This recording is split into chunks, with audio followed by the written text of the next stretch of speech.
Hello everyone, তোমাদের সাথে আমার মামার বাড়ির ব্লগটা শেয়ার করি।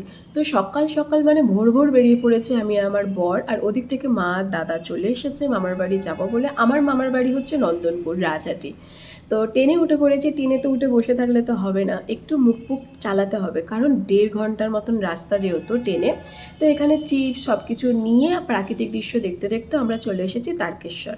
তারকেশ্বর থেকে আরও 1.5-2 ঘন্টা বাসে করে যেতে হবে। তো যেহেতু সকালবেলা কিছু খাওয়া দাওয়া হয়নি, এখান থেকে একটু দিদার বাড়ির জন্য ফল কিনেছিলাম, আর আমরা নিয়েছিলাম চপ মুড়ি। বাসে খেতে খেতে আসছিলাম, তারপর শরীরটা একটু গাটা গোলাচ্ছে, কারণ বাস আমার খুব একটা শ্যুট করে না। তো মা আর বর মিলে গেছিলো ডাব কিনতে। দেখো কত বড় ডাবটা কিনেছে, কিন্তু এতটা জল।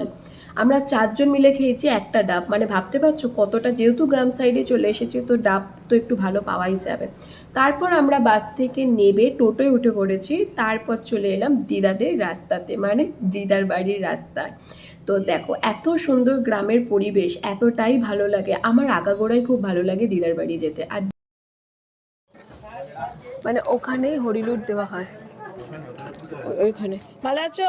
তোকে দেখে ভালো হয়েছে বাবা। তারপর দেখো এটা হচ্ছে আমার দিদা, আর ওইদিকে দাঁড়িয়ে আছে সেটা হচ্ছে মামা। তো এদিকে দিদা রান্না চাপিয়ে দিয়েছে, আর দেখো কত সুন্দর দৃশ্য, তাই না, দিদার ঘরের সামনেটায়। আর দিদা এখানে মাটির উনুনে রান্না করবে আজকে।